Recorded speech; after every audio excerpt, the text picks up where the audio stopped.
Bismillahirrahmanirrahim. Assalamualaikum warahmatullahi wabarakatuh. Hamdan wa syukran lillah, amma ba'du. Selamat pagi mahasiswa semuanya. Kembali lagi kita ketemu pada mata kuliah pengantar bisnis syariah.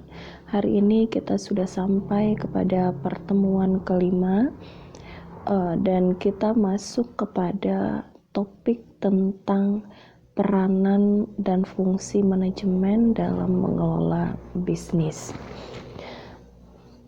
Pertama yang mesti kita pahami adalah bahwa kesuksesan setiap perusahaan akan sangat tergantung kepada manajemen yang efektif.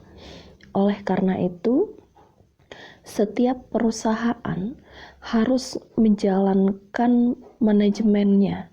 Hal ini merupakan tantangan yang perlu ditangani secara profesional oleh setiap perusahaan.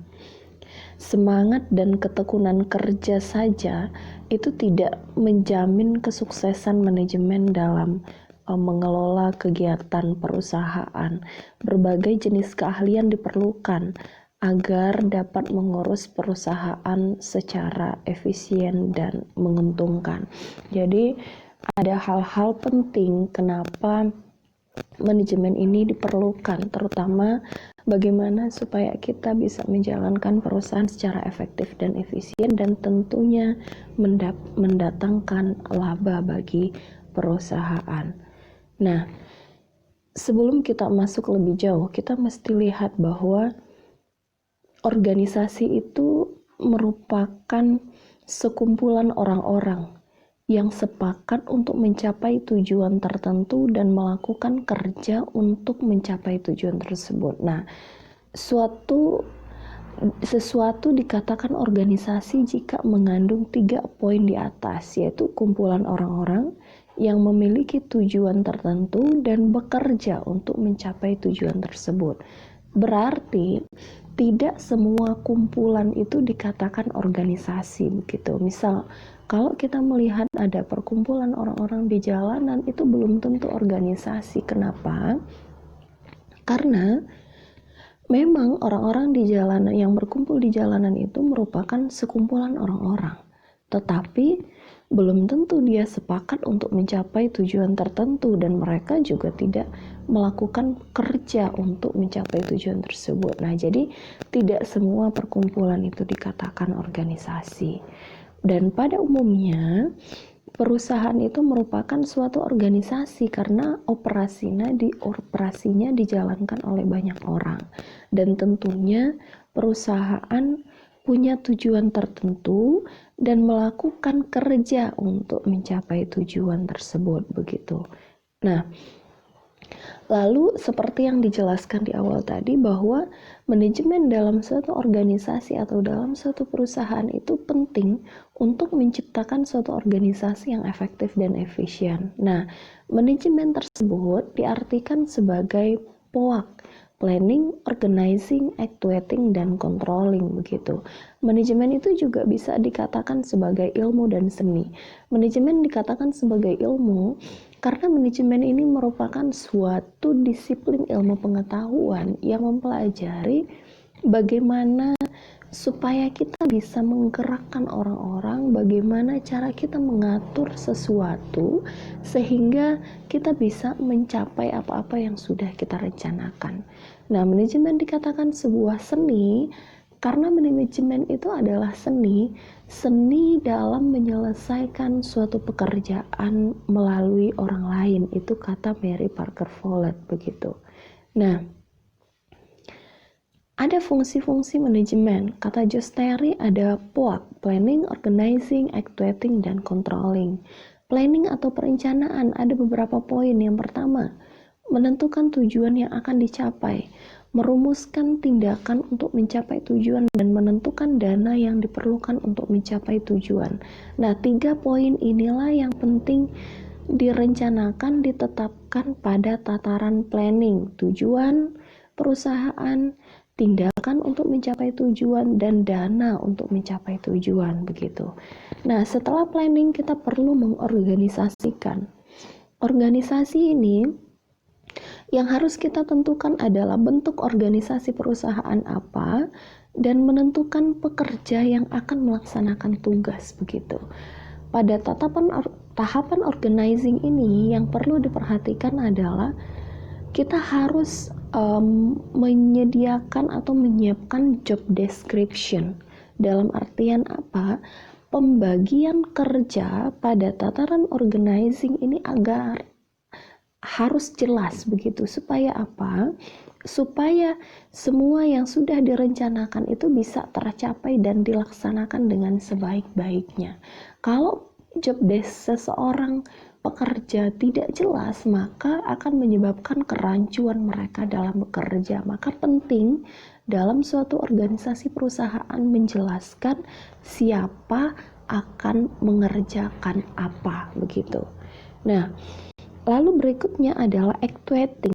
Perlu adanya action, perlu adanya gerakan gitu.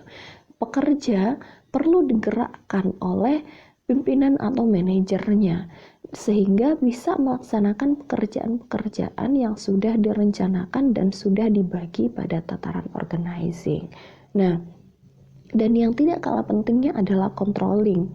Controlling ini fungsinya untuk mengukur prestasi pelaksanaan kegiatan, membandingkan capaian kinerja dengan planning, mengidentifikasi penyimpangan dan penyebabnya, serta mengambil tindakan koreksi. Nah ini, pada tataran controlling kita perlu mengukur sudah sesuai belum dengan planning begitu. Jika capaian kinerja belum sesuai dengan planning, maka kita perlu mengidentifikasi penyimpangan dan penyebabnya. Kalau itu sudah teridentifikasi, berarti kita perlu mengambil tindakan koreksi, ya. Supaya apa? Supaya kita bisa mendeteksi lebih dini apa-apa penyimpangan yang terjadi dalam perusahaan sehingga nantinya tidak akan mengganggu pencapaian keuntungan perusahaan, tidak akan mengganggu pelaksanaan perusahaan secara efektif dan efisien begitu.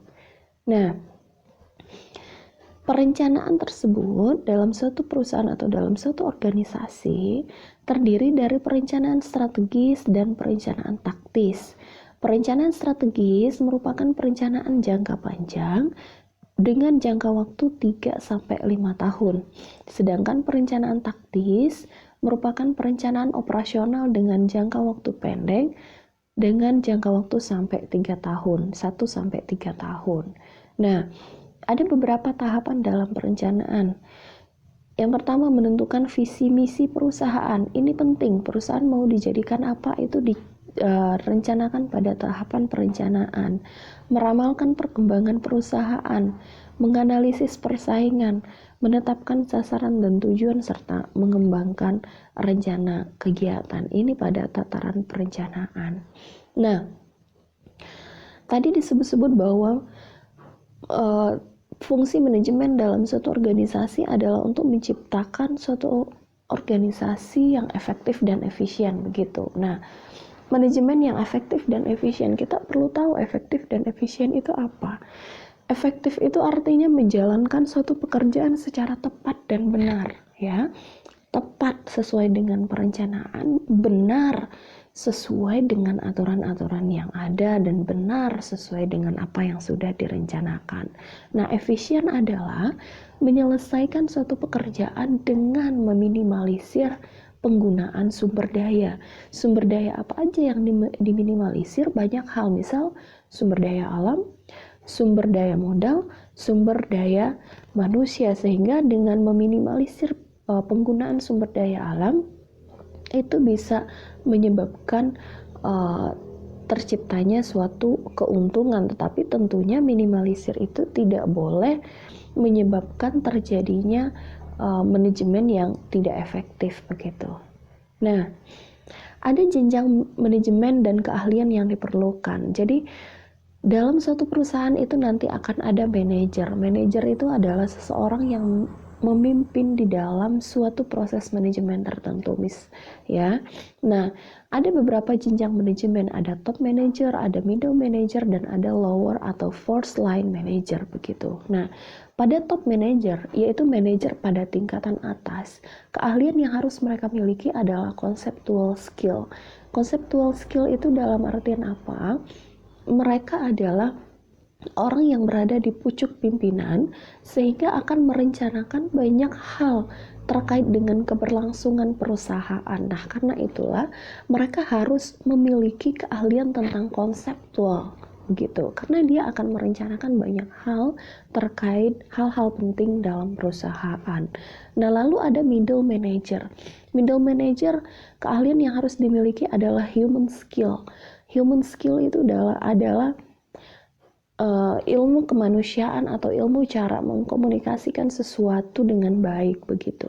Karena mereka berada pada level middle manager, akan menjembatani proses komunikasi antara lower manager dengan top manager. Maka middle manager harus memahami human skill. Bagaimana supaya informasi dari top manager sampai dengan benar ke lower manager dan begitu juga sebaliknya ya. Lalu yang terakhir pada tataran teknis ada low atau first line manager begitu. Nah, ilmu yang harus dimiliki adalah technical skill. Kenapa? Karena mereka akan langsung berkaitan dengan urusan-urusan teknis begitu ya, sehingga harus punya keahlian tentang technical skill. Nah, pembagian wewenang dalam manajemen. Manajemen ini ada banyak bagiannya ya. Ada di bagian produksi, berarti dia yang mengurusin bagian produksi. Ada SDM yang mengurusi bagian sumber daya manusia atau personalia. Ada bagian pemasaran yang khusus ngurusin pemasaran. Ada bagian keuangan yang ngurusin keuangan. Ada bagian administrasi dan informasi begitu. Dan ini adalah manajemen secara umum ya, pembagian wewenang dalam manajemen secara umum. Kalau suatu perusahaan memerlukan bagian tertentu terkait dengan manajemen, ya sah-sah saja sesuai dengan kebutuhan yang ada di dalam perusahaan tersebut begitu ya. Nah, itu saja materi kita pada hari ini mahasiswa ibu semuanya. Kita akan lanjutkan pada tataran diskusi agar bisa lebih mengelaborasi terkait dengan materi kita pada hari ini. Demikian, terima kasih Ibu akhiri. Wassalamualaikum warahmatullahi wabarakatuh.